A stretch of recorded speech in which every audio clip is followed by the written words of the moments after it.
Internally, Square had always been curious about how to adapt Final Fantasy's traditional style of combat to an action RPG, and Kingdom Hearts was one of the first bold attempts at that. First of all, they nailed what I feel is the most essential thing for any action game to do. It just feels good to hit enemies. The impact against the Keyblade, the animation, the sound effects, it really feels like you're hitting something. It feels weighted and tangible, and I think that this is really important because it's the most basic combat interaction you can do, and it feels satisfying. I love that in this game, you don't even start out with a dodge roll. Instead, by fighting Riku and the other Final Fantasy kids at Destiny Island, the game wants you to master the fundamentals of reading enemy attacks, parrying with the attack button itself, and engaging in good positioning to attack the enemy. This shows the player later on when they do get dodge roll. There are more ways to handle situations than just dodge roll slop. You can also clash parry with a perfectly timed attack,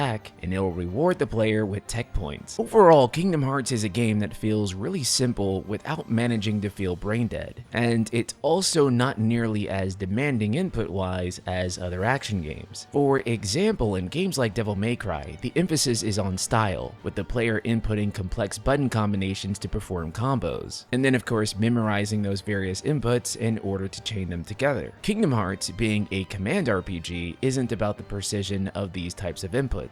In fact, many of these commands will activate contextually just based on where Sora is in his attack cycle, or how far away the enemy is, or how long or short you chose to make your combo string via abilities. This brought back the thing that matters the most in an RPG. Things like commands, your items, what magic and summons you're using, all within an action context, something that I don't think some later Square Enix action RPGs really remembered. But one thing that makes Kingdom Hearts immediately stand out from other action RPGs is its ever-present command menu in the bottom left corner. In real time, players would have to select commands from the command menu in order to use their full array of magic, items, summons, while blocking and dodging oncoming attacks. While the game does make 3 hotkeys available for you to use, and because most players will have to equip Cure, which by the way, canonically belongs on the X button, it means that players realistically have 2 commands to shortcut. To select commands while dodging, you have to grip the controller in a way that absolutely will show up on an X-ray at the doctor's appointment for arthritis in a few decades. There's also an argument that it prevents the game from being as snappy as it could be. Yet this very idea was absolutely revolutionary, as it meant there was a way to preserve all the elements of a turn-based RPG that Squaresoft fans had come to love within a real-time action game.